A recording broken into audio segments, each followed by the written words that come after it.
Hey everybody, Todd here, the head of content and brand at RemoFirst. Super excited about our first event and webinar of the year, Unlocking Germany's Talent Market, Hiring Essentials, and AUG Guidance. We're going to be doing a lot more events like this, whether that's deep dives into specific markets like Germany here, or more broad topics like global expansion, future of work, global hiring, employer record, with other subject matter experts, thought leaders, and also our internal subject matter experts like Simon and Angela here. So before we dive in, Simon, Angela, would love for you to give a little intro of yourself, what you do here at RemoFirst, what makes you knowledgeable about the German market, and then we'll kick things off. So Simon, if you want to start here. I actually let Angela go first. Perfect. Letter A and ladies first as well. Okay. Doesn't matter equality here, but yes, thank you. I would take the chance. So, hi everyone. Angela here, being based in Germany currently since 2020, but originally from Macedonia. So, living the benefits of the EUR industry, working from home and working temporarily sometimes from Macedonia, my home country. Being here with RemoFirst since October last year, part of the EUR industry for some time. I guess it's a coincidence, maybe it's not, because I'm expat myself here in Germany. So we'll be happy here to walk you through all the pros and cons of working, expanding your business to the German market.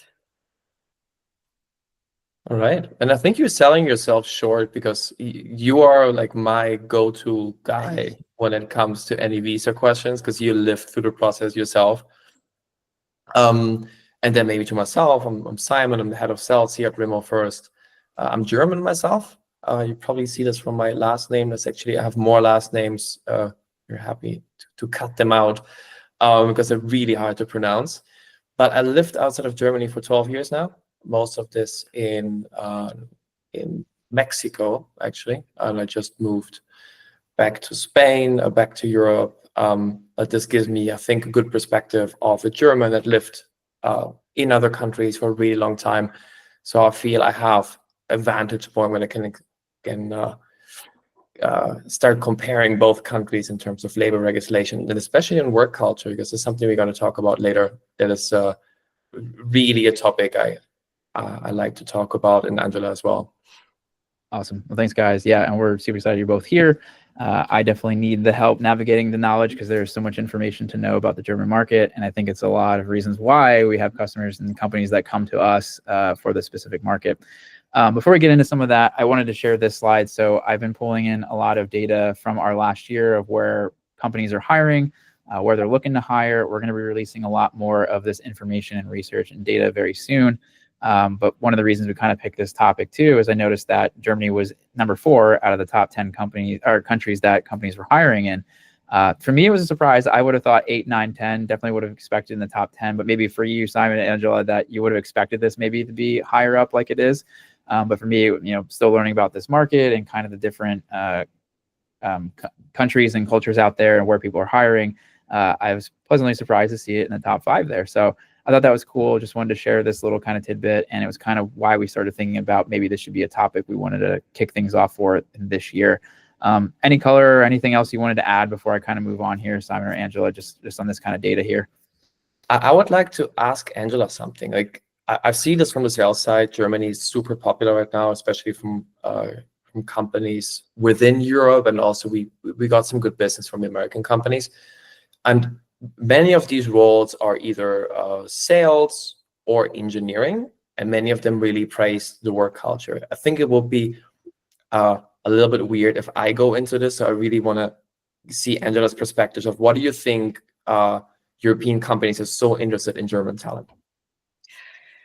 Yeah, so I'd take here from 2 perspectives. One, Germany being a very developed economy. So I would say international clients are looking into employees based here, or let's say grown up here, as employees with a quality education and experience, taking from their fathers or grandfathers who built many famous international companies, still successful today. So let's say taking, and also the second point, the expats that want to relocate to Germany. So huge amount of those 11% here are expats that relocated to Germany. So also Germany being famous in terms of us people who want to relocate and seeing Germany as one of the countries with that potential. So I would say that those are the two things, bringing to the clients from outside the offering of quality employees. Cool. Would you agree, Simon, with me? I would. Like, one thing maybe to single this out, what I hear from a lot of clients, and obviously there's always a good reason, and there's really a lot of experts there. But one thing what I heard a lot is people just being very reliable and punctual, right? So like, I don't want to pat myself on the back because I grew up there, but it's something you take for granted.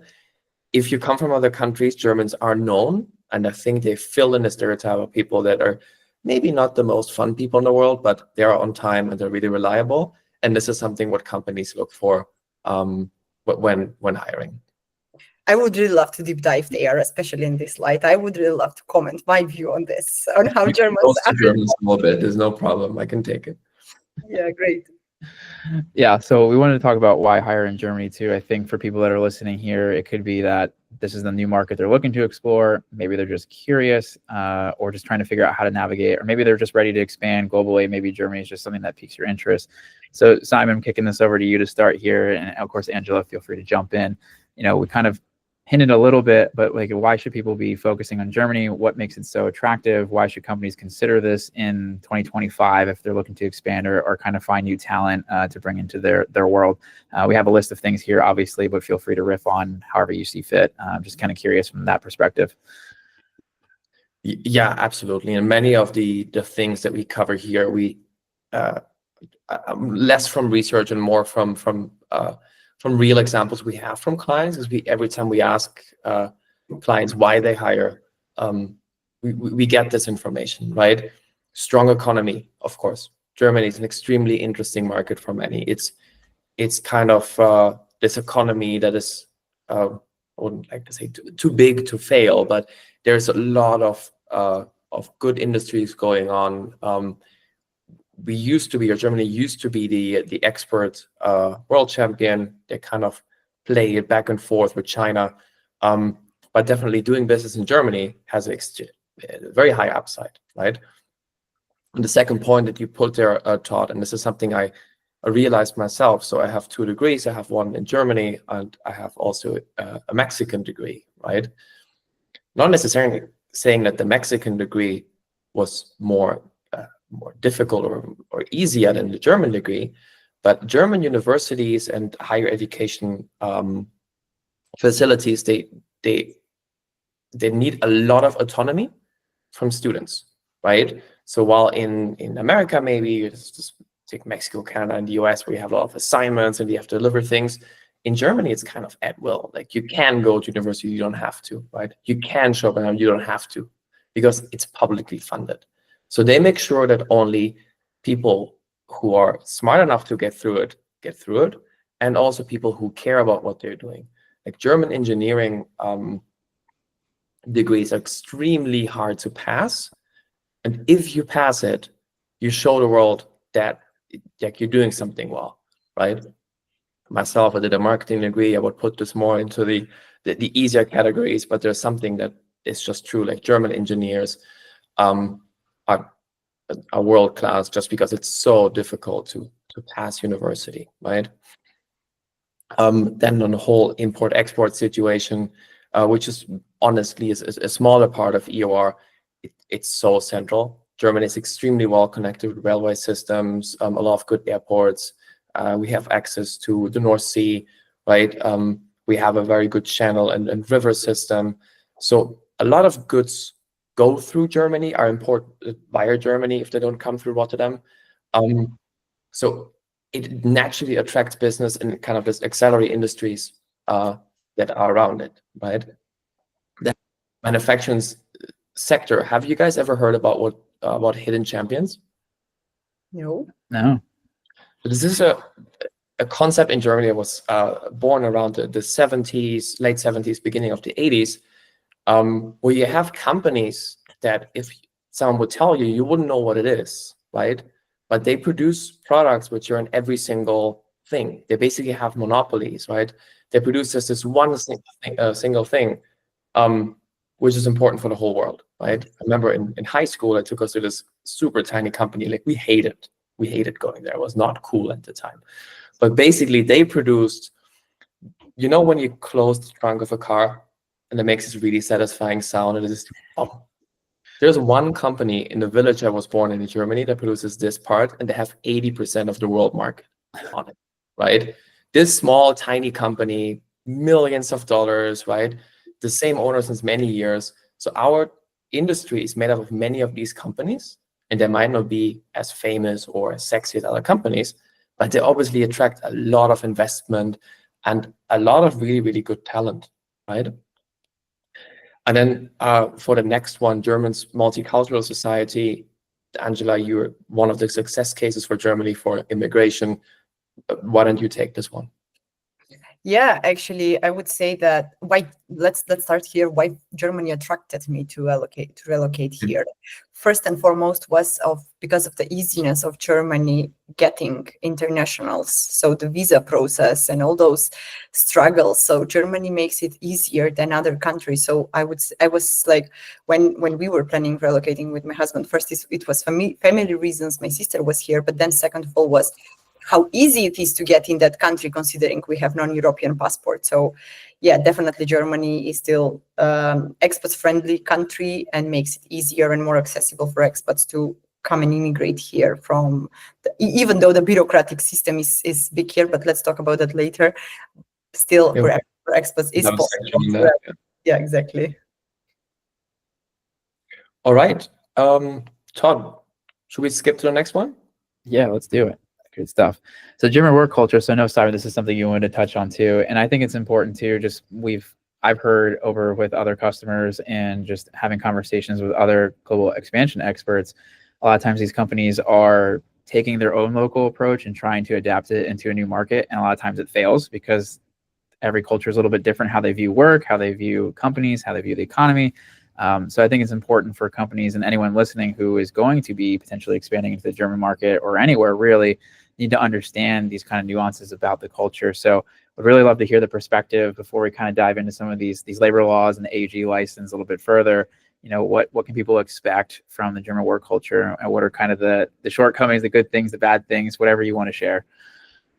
Here comes the interesting part. Okay, Simon, let's see. May I start?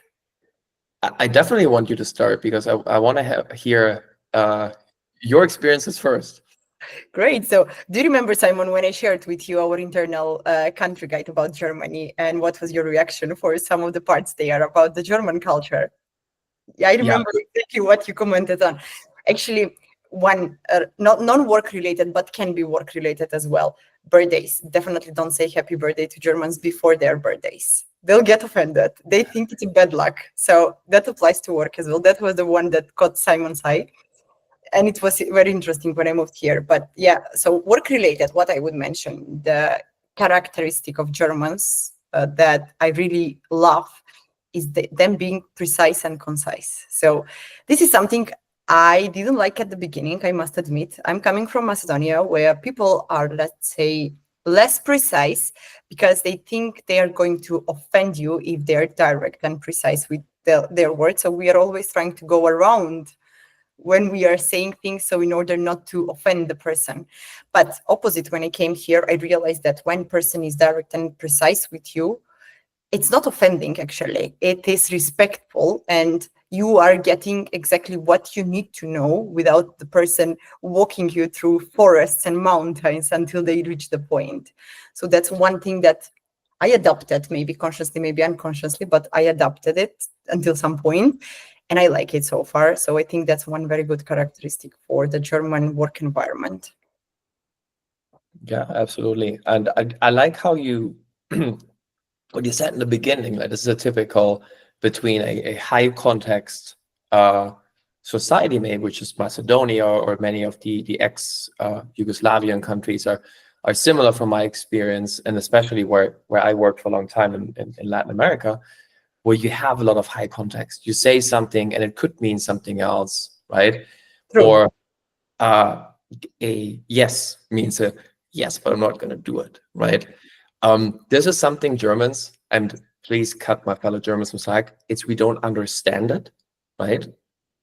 So many times we take things at face value, and we have an extreme high aversion to white lies, right? It's not like we don't know the concept or Germans don't know the concept in the workplace. It's just they're so uncommon that they're not being detected, right? So Germans really have a hard time understanding this. And then if you come to Germany, everything seems very direct and sometimes rude because there's no context, right? I must admit, I have troubles now when I go back home. So after 5 years living here, I got used to this, and then going back home, meeting my friends and family, I need to shift my my brain to that behavior and try to understand why people are not direct enough. So in order to comply with the way of living there, but definitely it's not ideal. And I would say that's one positive thing for the work environment here. When like your manager tells you the feedback, you know exactly and precisely that's it, what they think, or even the colleague or whoever it is around you. Yeah, I do think there could be a little bit more nice every once in a while. That helps. I have a good example for this. When I moved to Mexico without speaking Spanish, right? So I had to learn it there, and basically the way I learned Spanish, I had a cold calling job where I knew the script, but I didn't know how to answer. So I had to learn Spanish very quickly. And then you just learn words and you don't know exactly what they mean. And one of the words was the word for discussion, right? And in Spanish called discusión, so it's pretty easy to spot. What I wouldn't understand, I would offer people a discussion, right? Because in Germany, discussion, you probably heard this a lot, like, let's discuss this, let's talk about it, right? But discussion means I bring my point, you bring your point, and then we throw it at each other until we have an agreement. In many cultures, especially the Mexican ones, this is not the preferred method of talking. Discussion means, in the direct translation, a fight. Oh, wow. This is something bad and should be avoided. And I don't know how many times I had this when I said, hey, let's discuss this. And I was basically telling them, hey, let's have a go at each other and let's fight in the workplace, which is not a thing you do. And then another one maybe is where people coming into Germany, they really suffer through this. In our meeting, it's very common to call people out. And this is very few countries have this, especially in the US, you don't do this. You wouldn't say, hey, you're wrong, right? You take it offline, you talk about it. Germans take everything at face value. So they would come ahead, even for their boss meeting, say, what you just said is actually not true, right? They sound like a smartass, and they're probably a smartass, but it's just the way how you communicate. It's not very fun to be in these meetings. They're very, very effective, right? Because we come out with something. Agree, yes. On the other side, let's say now what I like less about the German culture. No spontaneity in Germany. So, I mean, let's not generalize, but the majority, people tend to be very planned in advance. So work related, very strict with their timelines and with their schedules. Non-work related, if you want to meet a friend, okay, after 1 month from now, please make your appointment now. I don't know, Simon, if you have changed moving out of Germany, but I have this experience with my German friends. And yeah, work related as well. I have changed. Yeah, this is the one thing I really wanted to shake off. This is what the one thing I wanted to shake off. The one thing I always wanted to keep is being punctual. So I do spend still a lot of times when I meet my friends here in Spain, and not terribly late, but I do normally spend some time waiting for them. That for sure. Nice, interesting. Yeah, and also one interesting fact, maybe the younger generations now not anymore, but I would say with the traditional companies here, especially, so my sister works in the healthcare industry here locally, and they still call between them, like the colleagues, with Mr., Mrs., Miss, and the surname. So formally, like her boss, they are every day in the same office spending 8 hours. She's a bit more mature than her, but still they call each other with Mr., Miss, Mrs., and the surname. This was one, I would say, thing that I couldn't get used to. Maybe because I started from the very beginning working for the UR industry, working from home, where people are I would say, from the younger generations, and this wasn't implemented luckily. But yeah, that's one thing that it's still existing here. Yeah, it's very culturally ingrained, but I kind of feel this is dying out little by little. I'm actually not terribly against this. I think it's nice etiquette, but it's obviously not helping in the day-to-day. Like if I say, hey, Mr. Kunzman and Mrs. Relovska, right? That's kind of not making things quicker. Correct. But yeah, I liked your point, Angela. And then a thing what I always say, we're very nice people. We don't always show that we're nice. So in the workplace, whenever you work with Germans, we're all nice people. Give us a chance. It's just the way the work culture is. Todd, should we go to the next slide? Absolutely. Yeah, no, that was a great overview. And I've already learned so much too. So this is great.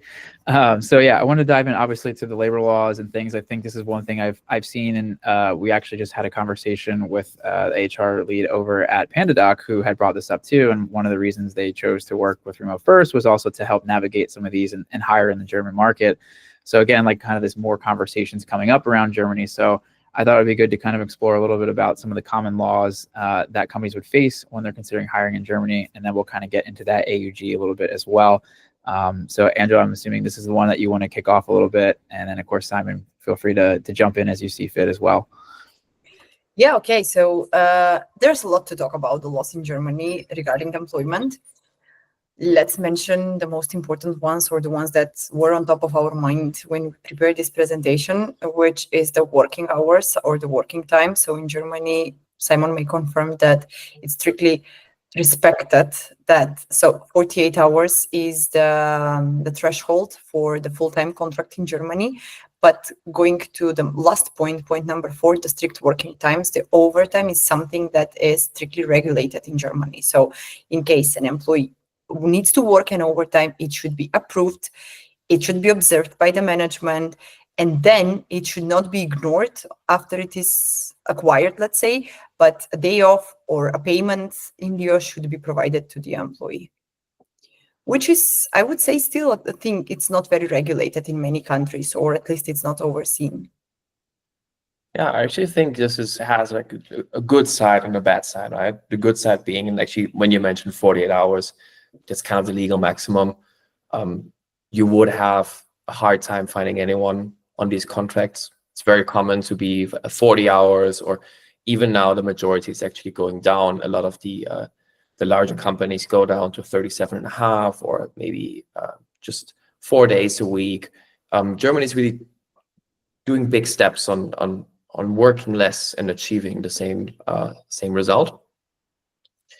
On the overtime, this is something, and then everyone who's listening and who's thinking about hiring someone in Germany, it's good to be very clear when you hire someone of how you expect overtime to be worked. There's obviously a lot of openness from German talent, right?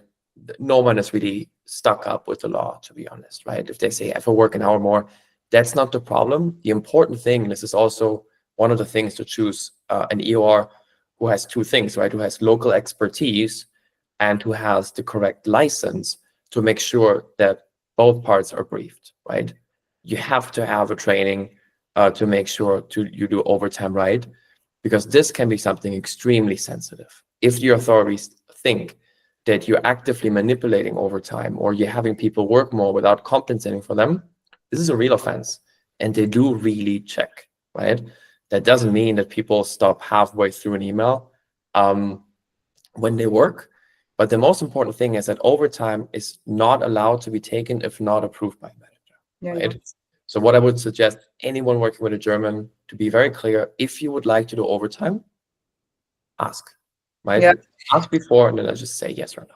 And I don't know if you have heard, but our team on the ground in Germany recently informed us that the German government also made it mandatory, the time stamping for remote workers. This is something that now Spain is copying from German government, as what I've heard. So it's something that it's not very regulated across of many countries where we are working. But yes, the German government starts being aware that remote workers might escape from this rule of strict overtime regulated. So they found a way to already to already see it. Yeah, but I agree with it. I mean, in the end, you have Parkinson's law, right? If you Yeah. give less time for something to do, it's probably going to be done in this time. And it does help, and it does fit very well with the German culture, right? Because one thing I can say in favor, Germans are very concerned about working the hours they put down, right? Slacking off is not seen well, right? You can have a chat with someone at the coffee machine, at the water cooler, but then to be honest, they will try to get out of talking to you really quickly, right? Exactly. Eugene? Okay, let's get technical. Oh yeah, AUG, right? So this is something I learned a little bit about because we have some content around it. So of course, those I will link in the chat. But if you want more information, we do have more guides around this. Of course, our team is expert in this, but we're gonna dive into this. So, Angela, give us the scoop. Everything about AUG you can share, why it's important, what it is, all that good stuff. Yeah, let's do this shared because Simon yesterday shared some very interesting facts with me that I wasn't aware about, considering the German history. But I'll start first from my experience in the UR industry. Since I joined, since the first moment, I started hearing about some AUG license. And it was, so when you hear the word license, it's automatically some bureaucracy there, some lengthy process, some documentation that you need to obtain and provide and to prove always to some authorities. But then the whole idea, actually, it's very practical and very ethical, I would say. The whole idea behind the AUG license is about providing equal pay, equal benefits, or equal rights to all the employees. So first, short context. Why the AUG license is mentioned here? It's because being the only compliant way to employ in Germany while you have no legal presence in Germany. So RemoFirst, as an UR provider, is helping our clients to employ in Germany compliantly only via the AUG license, so being completely compliant on the ground in Germany. Yeah, so when we are at why the AUG license was introduced by the German government in the early 1972, it was initially to protect from exploitation, to protect employees who are leased to other clients from exploitation. Of course, back in 1972, there wasn't a home office, there wasn't employees working for clients abroad, but it was introduced for the local companies to be able to, in a way, rent employees who are temporarily needed to a business, like in the manufacturing or in the logistics industry or even in the IT industries. I think, Simon, you mentioned yesterday the accountants that are temporarily needed in a way sometimes. Yeah, so feel free to adapt to what I've said.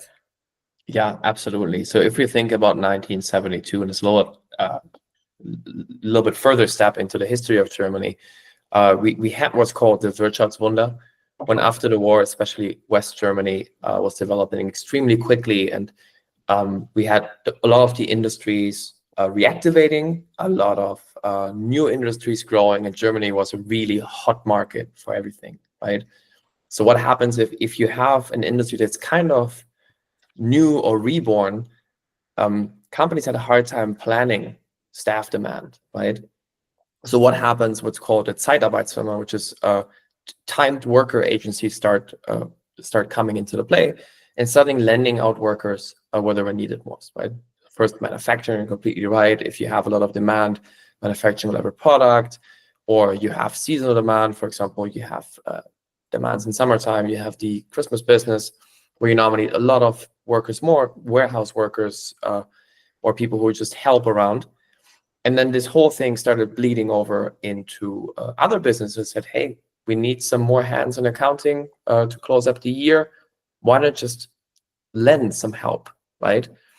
And why they implemented this after this became so popular, because obviously having outside people working in your company started to create a lot of inequality, right? People doing the same work, but being rewarded differently, right? In the end, also the labor unions starting questioning this. In general, labor unions are not a big fan of anyone outside coming in. Could always be considered a threat of strike breaking, right? And then we had this license going on, and they needed some reforms. We had some in the 80s, some in the 90s, kind of minor. when it became really interesting for international business, and I go later a little bit more on how this applies to EOR a bit more in depth, is 2017, right? When they started putting two of the biggest kind of guidelines on this, right? 18 months maximum employment time, right? And equal pay for leased employees, right? After 9 to maximum 15 months, right? On the first part, why just 18 months? To kind of give companies time to consider hiring these people. But this is something that's mostly aimed at companies with a local entity, right? And this is definitely a challenge today for companies using the EOR model. Equal pay, little of the good news, if you don't have another employee or if you don't have 2 employees, internal and external, there's no way for the German government to enforce that rule because there's nothing to compare, right? So this is the actuality of the AUG license in Germany today. The important thing to mention is AUG does make hiring people in Germany fair, right? It makes it more compliant. It makes it better for the workers. It doesn't make it easier for companies wanting to hire through EOR. That's a fact. However, there is no other way to do it compliantly. There is some gray area workarounds, for example, consulting companies, which is something you can get away with. But in the long run, it's not a fair or compliant solution to your workers because in an audit, the work contracts could be rescinded. And this is honestly very bad for the worker and very bad for the employer, because obviously you want to keep your employment, you want to keep working for the company abroad, but you can't because they found out that your work contract is not compliant. Yeah, and it's very interesting, the fact that the current license that we are working based on, the last reforms happened on 2017. Right before Corona, and then the EOR industry got really famous right in Corona times when people started working from home. So we still work based on the same rules from 2017. Interesting that the German government was a few steps ahead doing the reforms before all this got exploded, actually being famous around the world, I would say. Yeah, I completely agree. And I see that the BFA, the Bundesagentur für Arbeit, they are working on regulations, right? If someone listening has heard about this, would be the application of AUG in other countries. Good news here is they're just starting to think about it. They haven't put an official application or idea through. And on the other hand, we have what's called a territorial principle. The German government is not allowed to impose a law on the local level in another country, right? What I find a good idea that they think about it, right? They look at how many people are coming in, how many people are working for Germany, but because in the end, Germany can only win to have really good talent being employed through EORs, because in the end, this is all tax money for Germany. The workers are happy. Honestly, everyone wins if this happens. And I do really see that the BFA is trying to help. Exactly.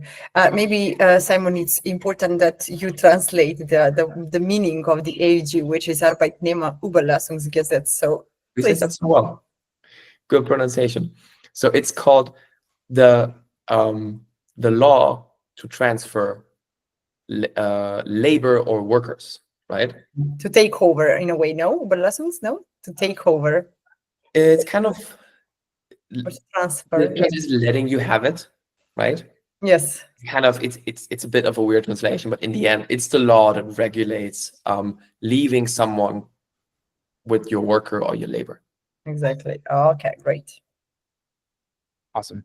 Well, this is a good deep dive. Anything else you wanted to add about AUG before we kind of wrap some things up with kind of hiring in Germany here? Yeah. Maybe just the last point here to wrap up. How long does it take to get the AUG license? It's a huge, long process for our team on the ground in Germany to get the AUG license and to comply with all the rules and requirements. And right after that, it's not just getting it, but it follows a lot of controlling measures from the agency, the work agency. Then a lot of auditings happen, not planned ones. So an auditors can come to the provider at any moment. And yeah, it requires a lot of comply with local regulations so that the provider keeps the license moving. So it's not just one-time thing. And in the end, if you do this for enough time, and they kind of, I wouldn't say picked on you, but they are pretty precise to check that everything is done correctly, at one point you get the permanent license, which is something they cannot take away anymore. And this is really valuable for companies banking on keeping employees for a long time, hiring many people, to choose a provider that have a permanent AUG license. Yep. Cool. Well, we want to wrap this up because we are coming up on time. So one of the things I wanted to cover a little bit, and I'm sure you both will have insights in this, is, obviously how to hire in Germany compliantly. There's obviously 3 different ways here, and I figured we could touch a little bit about maybe some pros and cons of each. And I know, Simon, you had some additional thoughts around employer record and kind of checklists for folks who are maybe going to go through that to hire in Germany. So I'd love to kind of just wrap it up with this kind of part, and then we'll be good to go.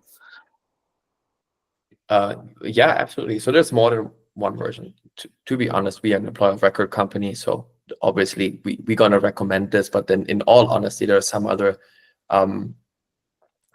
ways to hire someone in Germany, which then obviously is setting up a branch or an entity, opening a company. So there it's very important to have really good lawyers locally, because we have many company forms which work in many different ways. So you would normally end up with what's called a GmbH, which is very similar to the US LLC company form, just much more complex to set up, because I know how easy to set up an LLC. It's more complex to set up a GmbH. Once you have it, the reporting requirements are actually pretty light whenever you stay under a certain amount of revenue and employees, right?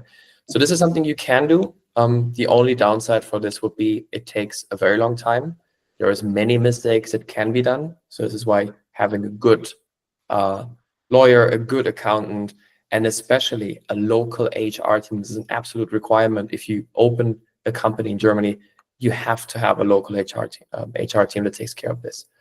We learned before that the German authorities are very strict when they ask for information. They have very little tolerance if you don't do something the way they want to do it.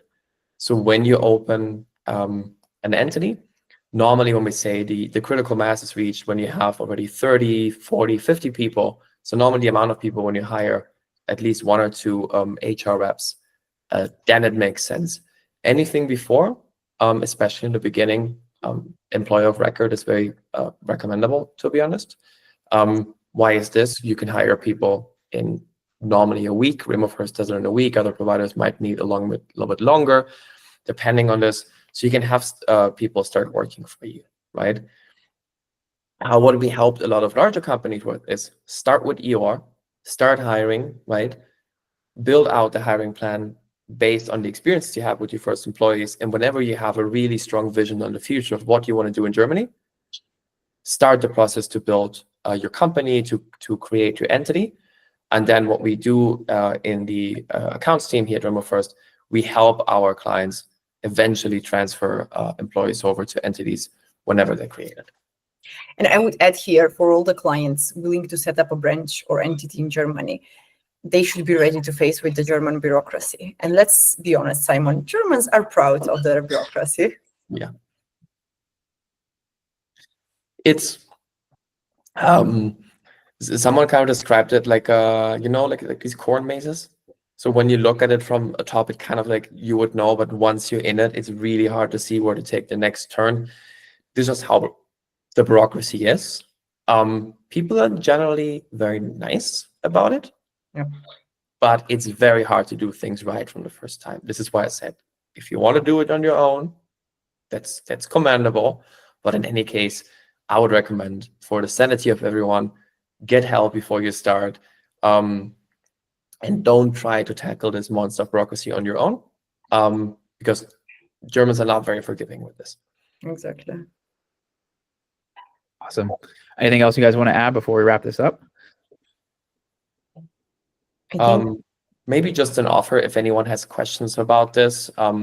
So Angela's team does this every day. We do torture her and her team a lot with a lot of questions, not for Germany, but I would say not even for Europe. I would say most of them are for Germany. My team as well. So if someone has a question, and it doesn't even have to be just with EOR, we're super happy to receive them and see if we can give you a good answer, at least some advice, because we've been doing business in Germany for so much time, and we're really happy to help. Definitely my team as well. So we are getting various questions every day about Germany, and all of them are being created every day. But yeah, happy to answer all of them.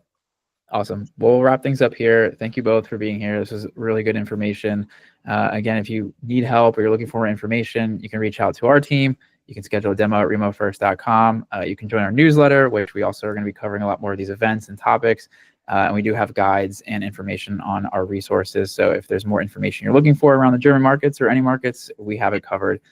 Thanks again, and looking forward to the next event. Thanks. Thank you, Todd. Thank you, Todd. Thank you, Angela. Bye-bye. Thank you.